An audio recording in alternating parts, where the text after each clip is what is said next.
khair, ahi wa ukhti kelas 5 rahimakumullah. Semoga semuanya dalam keadaan sehat walafiat ya. Oke, untuk kesempatan kali ini Ustazah Amma akan mengajak kalian untuk mempelajari materi yang masih ada di tema 1, organ gerak hewan dan manusia, subtema 1, lebih fokusnya di pembelajaran 3 dan 4. Namun sebelumnya, mari kita awali pembelajaran di hari ini dengan membaca basmalah bersama. Bismillahirrahmanirrahim. Oke, untuk selanjutnya, mari kita berdoa memohon ilmu yang bermanfaat, agar Allah memberikan kita ilmu yang bisa bermanfaat untuk kehidupan kita di dunia dan akhirat. Allahumma inni as'aluka ilman nafi'an wa rizqan thayyiban wa amalan mutaqabbalan. Oke, kita akan masuk ke pembahasan materi.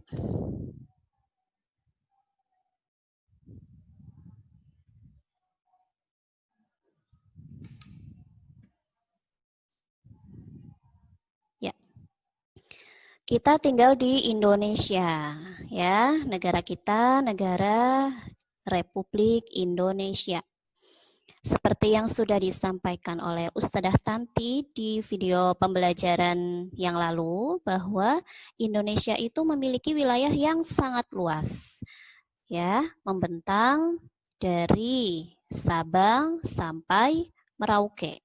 Nah, dari Sabang sampai Merauke, wilayahnya itu sangat luas, kemudian juga berupa kepulauan. Jadi Indonesia juga disebut sebagai negara kepulauan karena memiliki banyak sekali ribuan pulau-pulau yang ada di Indonesia. Nah, di antara pulau-pulau yang terbesar di Indonesia itu ada Pulau Sumatera, Jawa, Kalimantan, Sulawesi, dan Papua. Ada juga pulau yang lain ya, yang terkenal juga ada Pulau Bali, ada Pulau Lombok, ada Pulau Madura.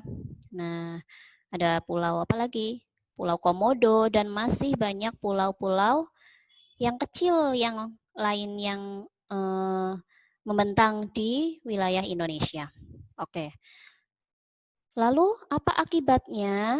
Karena wilayah Indonesia yang sangat luas ini, hal ini mengakibatkan Indonesia memiliki keberagaman penduduknya, baik keberagaman suku, budaya, maupun agama. Jadi antara penduduk yang ada di Pulau Sumatera dengan penduduk yang ada di Pulau Jawa, itu sukunya berbeda-beda ya.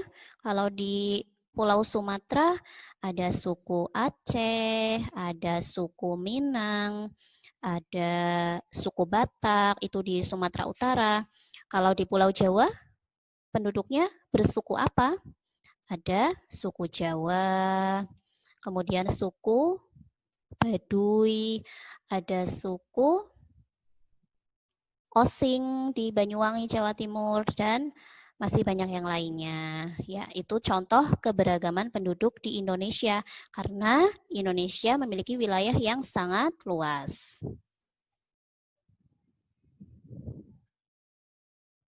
Oke. Oke, Ustadzah akan melanjutkan. Bagaimana caranya ya agar kita bisa hidup saling berdampingan dengan rukun dan damai di tengah keragaman yang ada di Indonesia ini? Ya, sebagai bangsa Indonesia terdapat pedoman yang dapat kita amalkan. Apa itu pedomannya? Yaitu Pancasila. Oke, di dalam Pancasila memiliki nilai-nilai yang harus kita pelihara. Jadi di pembelajaran ini kita akan mempelajari nilai-nilai apa saja sih yang terkandung di dalam Pancasila. Ya.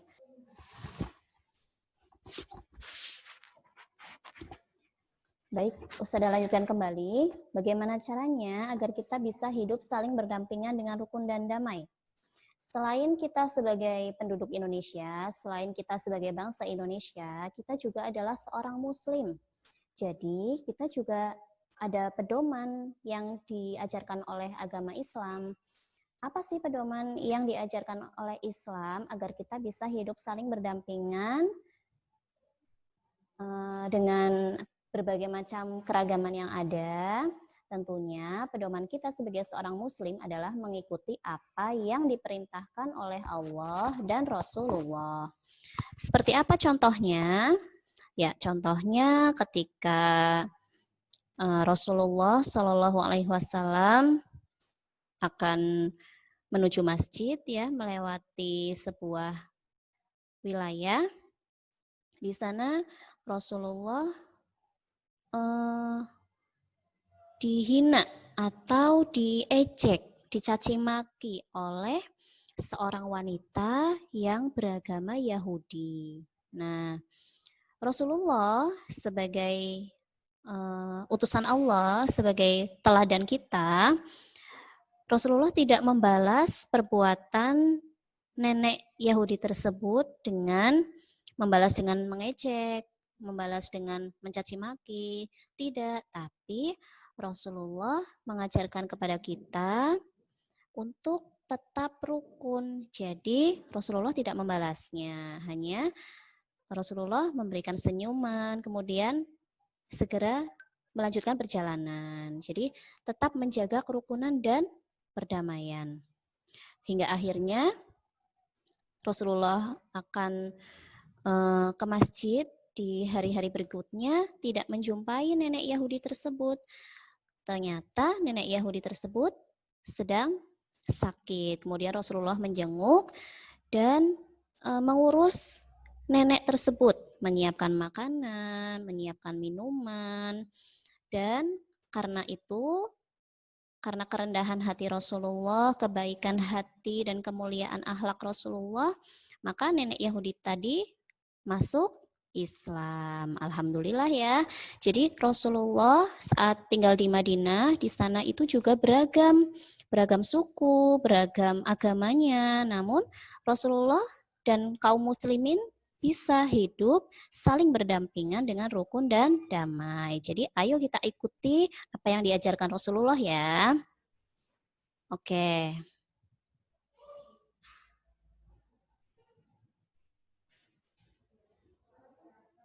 Kita masuk ke tujuan pembelajaran hari ini. Tujuan dari pembelajaran kali ini adalah siswa dapat menjelaskan nilai-nilai yang terkandung dalam tiap sila Pancasila. Kemudian yang kedua, siswa dapat menyebutkan contoh perilaku masyarakat yang sesuai dengan nilai-nilai Pancasila. Sedangkan yang ketiga, siswa dapat mengidentifikasi sikap gotong royong yang sesuai dengan nilai-nilai Pancasila. Ya, sebelum lebih dalam mempelajari tentang nilai-nilai yang terkandung dalam setiap sila Pancasila, ayo kita ingat kembali bunyi sila dalam Pancasila. Ya, Pancasila. 1. Ketuhanan yang Maha Esa. 2. Kemanusiaan yang adil dan beradab. 3. Persatuan Indonesia. 4. Kerakyatan yang dipimpin oleh hikmat kebijaksanaan dalam permusyawaratan perwakilan. 5. Keadilan sosial bagi seluruh rakyat Indonesia. Ya, itulah tadi bunyi sila dalam Pancasila. Oke, sekarang kita masuk ke nilai-nilai yang terkandung dalam tiap sila Pancasila. Jadi setiap sila yang ada di dalam Pancasila itu memiliki nilai-nilai yang terkandung di dalamnya. Materi ini bisa kalian lihat di buku pena halaman 9 sampai 10. Oke, Ustazah akan membahas dari sila yang pertama. Nilai yang terkandung dalam sila pertama adalah masyarakat Indonesia mengakui Tuhan adalah pencipta alam semesta. Sehingga kita harus saling menghormati antar umat beragama di Indonesia. Kemudian di sila yang pertama ini juga mengandung nilai bahwa kita tidak boleh memaksakan suatu agama dan kepercayaan kepada orang lain. Kemudian nilai yang terkandung dalam sila pertama ini juga mengajarkan bahwa kita harus menghormati kebebasan dalam menjalankan ibadah. Jadi tidak boleh ya kita memaksakan seseorang untuk masuk ke dalam agama tertentu. Jadi semuanya memiliki kebebasan untuk menganut suatu agama. Sekarang di tabel sebelah kanan, di kolom sebelah kanan, ada contoh perilaku masyarakat yang mencerminkan sila pertama. Contohnya yang pertama adalah menghormati teman yang sedang beribadah. Misalnya ketika ada teman kita sedang sholat, bagaimana cara kita menghormatinya? Tentunya dengan cara kita tidak mengganggunya. Biarkan teman kita untuk menyelesaikan ibadahnya, ya, tidak mengganggu, tidak membuat suara gaduh, sehingga teman kita merasa terganggu dalam beribadah. Itu tidak boleh kita lakukan ya. Jadi kita harus menghormati teman yang sedang beribadah. Kemudian yang kedua, contoh perilaku masyarakat yang kedua adalah mempersilahkan teman untuk melaksanakan ibadah.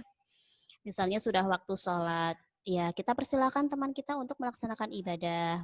Syukur-syukur bisa sholat berjamaah ya dengan teman.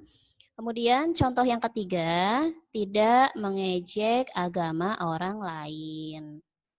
Dalam Al-Quran juga diajarkan ya bahwa di surat Al-Kafirun, lakum dinukum waliyadin, untukmu agamamu dan untukku agamaku. Jadi tidak boleh saling mengejek agama ya dengan orang lain.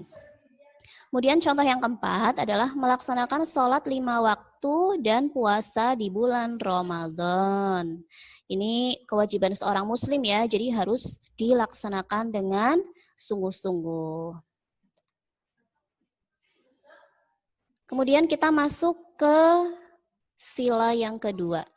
Nilai yang terkandung dalam sila kedua adalah mengakui persamaan derajat antara sesama manusia, sehingga setiap warga negara memiliki hak dan kewajiban yang sama.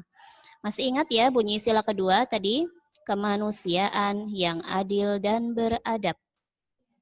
Oke, kita masuk ke nilai yang terkandung poin berikutnya, yaitu mengembangkan sikap tenggang rasa. Nilai yang ketiga, mengembangkan rasa saling mencintai sesama manusia. Yang keempat, menjunjung tinggi nilai-nilai kemanusiaan. Dan yang kelima, sila kedua ini mengajarkan kepada kita untuk berani menegakkan kebenaran. Contoh perilaku masyarakat yang mencerminkan sila kedua diantaranya adalah membantu teman yang terkena musibah. Misalnya ketika ada musibah gempa bumi, ada musibah banjir, teman kita mengalami musibah tersebut, maka kita membantu teman atau saudara kita yang terkena musibah. Maka itu kita sudah menunjukkan perilaku yang mencerminkan sila kedua. Kemudian contoh yang kedua adalah memberikan santunan kepada anak yatim piatu. Dan yang ketiga adalah menjenguk teman yang sakit. Itu contoh perilaku masyarakat yang mencerminkan sila kedua Pancasila. Oke, kita masuk ke nilai yang terkandung dalam sila ketiga.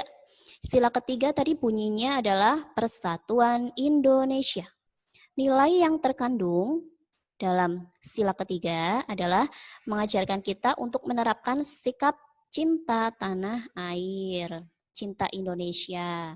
Harus bangga menjadi bangsa Indonesia. Kemudian nilai yang kedua adalah kita harus rela berkorban demi bangsa dan negara. Agar apa? Agar persatuan dan kesatuan bangsa tetap terjaga. Oke, contoh perilaku masyarakat yang mencerminkan sila ketiga. Yang pertama, contohnya adalah bergotong royong membangun jembatan. Kemudian bekerja bakti, membersihkan selokan.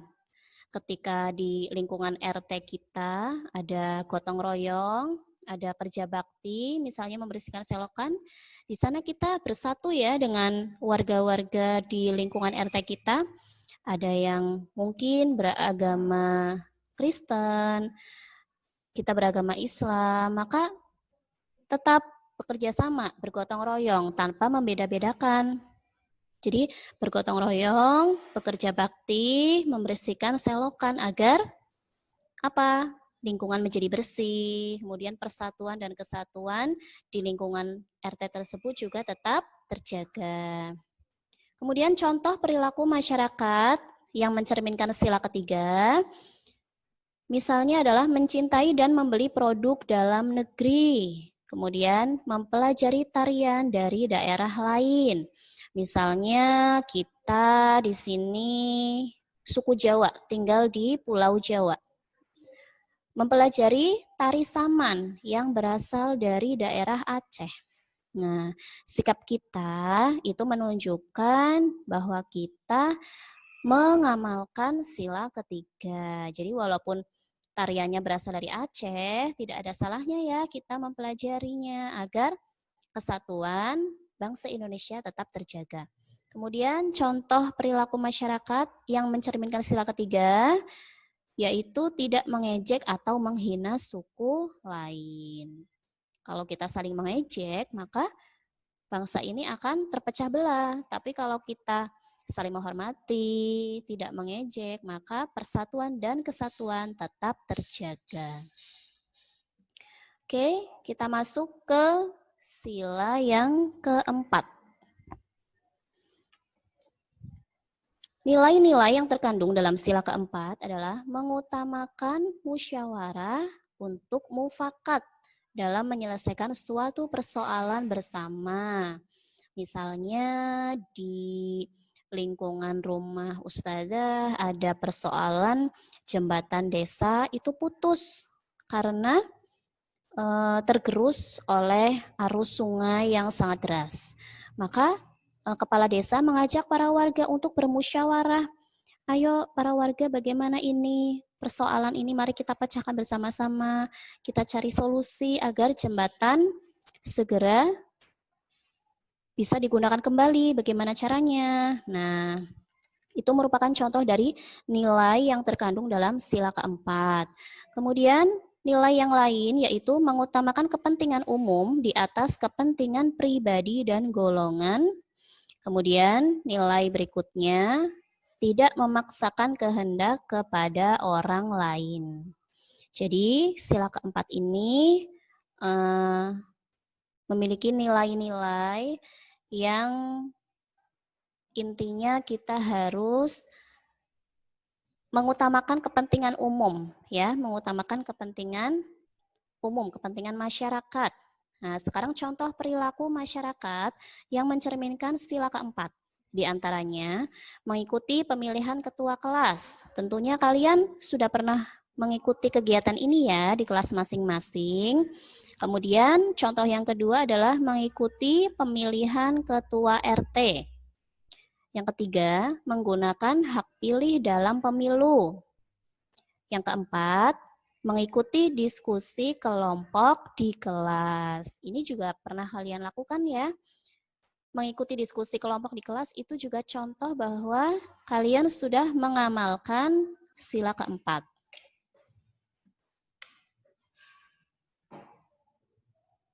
Ya, kita masuk ke nilai-nilai yang terkandung dalam sila kelima. Apa bunyi sila kelima? Ada yang masih ingat? Bunyinya adalah keadilan sosial bagi seluruh rakyat Indonesia.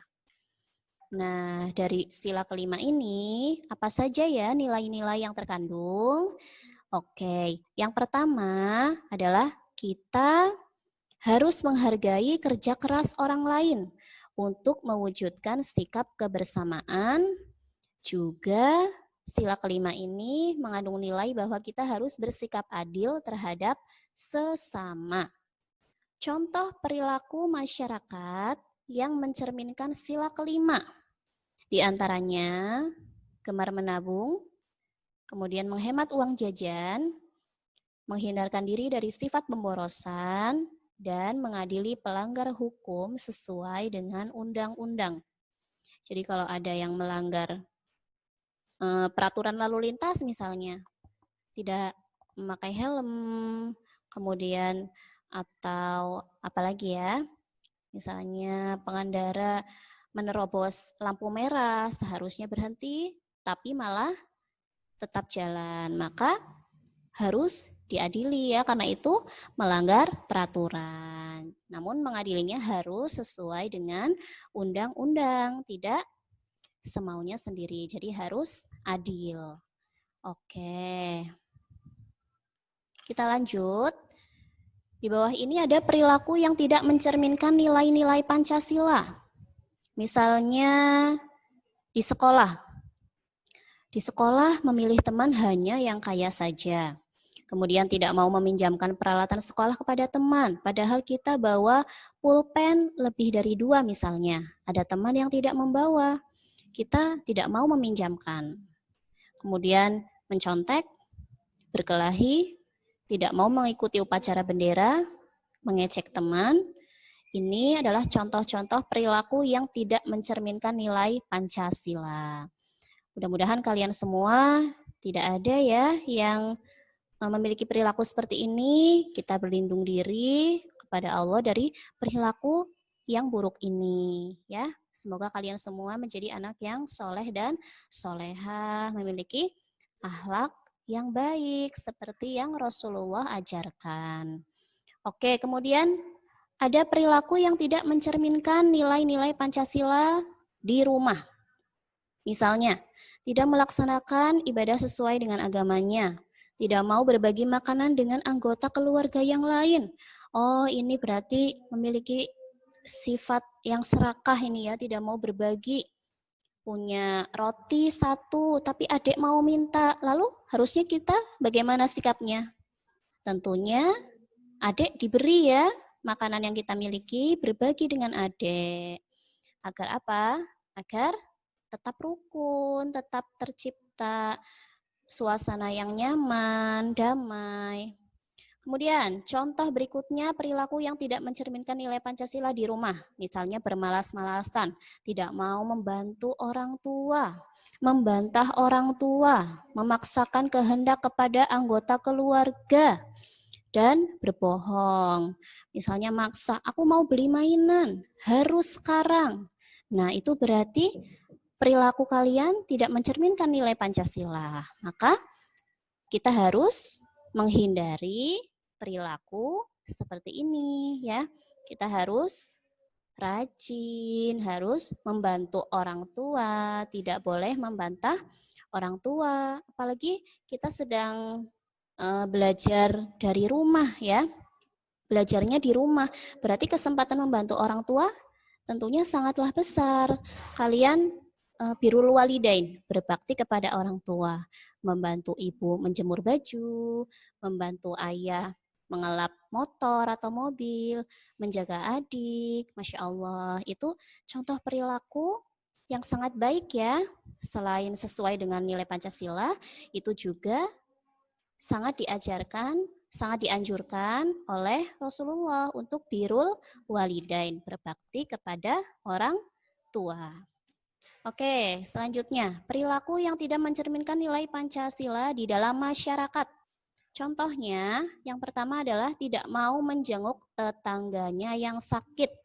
Kemudian melarang orang lain melakukan peribadahan sesuai dengan agamanya.